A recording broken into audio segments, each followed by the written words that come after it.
Une expression qui est un petit peu désuète, c'est les pairs et les siens.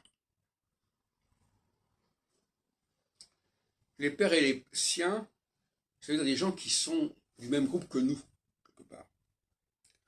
Dans le jugement des pairs, c'est être jugé par des gens qui sont comme nous. C'est-à-dire l'appartenance à un groupe et le fait qu'un groupe gère ses problèmes de l'intérieur et non pas sur une base globale.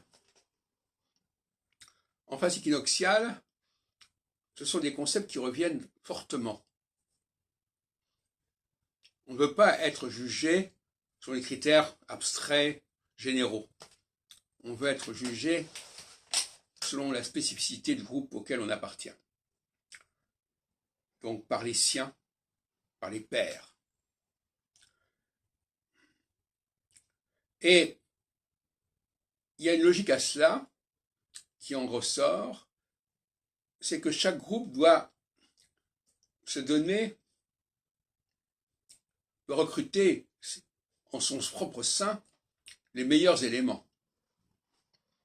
Donc il y a un appel, un recrutement des meilleurs éléments du groupe en question, ce qui n'était pas forcément le cas en phase solsticiale. Puisque en phase solsticiale, les groupes ne sont pas invités à se structurer de manière autonome. Au contraire, il faut qu'ils acceptent une sorte de superstructure nationale.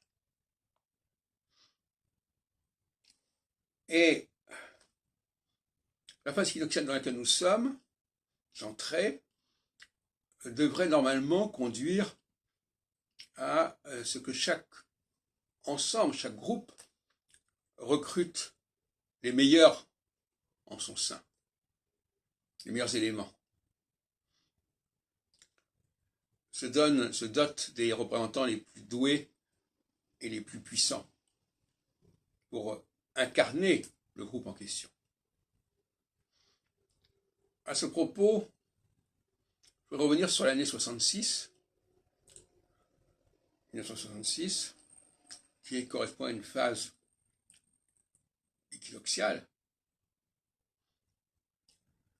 et où les Juifs, dont je fais partie, ont parfois mis leur appartenance au monde juif avant leur appartenance à la France. Mais ça, c'est typiquement équinoxial. Parce que l'équinoxialité ne veut pas s'embarrasser des frontières nationales, voire même des langues nationales. Et tous ces juifs qui ont été happés par la guerre des 6 jours notamment, mais qui étaient déjà dans ce sens avant, que 66 a précédé 67, comme je le montre dans ma correspondance, Alia de Jeunesse, ça s'appelle, je crois que je l'ai mis en ligne, eh bien, ces juifs qui sont arrivés vers Israël au lendemain de la guerre des 6 jours, en 67, 68, eh bien, ils ont accepté même de changer de langue, à la limite, de changer de peau. Ils ont appris l'hébreu, ils ont désappris le français quasiment, en quelque sorte.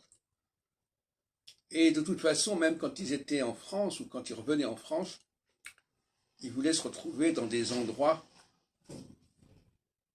où le judaïsme était fort. Par exemple, l'INALCO, les Languedoc, le département d'hébreu des Languedoc, auquel j'ai adhéré en tant qu'étudiant, rassemblait presque que des juifs, quelque part, et où on parlait l'hébreu aussi. Voilà donc une expérience équinoxiale dont je voulais vous parler. L'équinoxialité, c'est le ressourcement, c'est la dénationalisation, et c'est la volonté de chaque groupe de se structurer de la manière la plus efficace.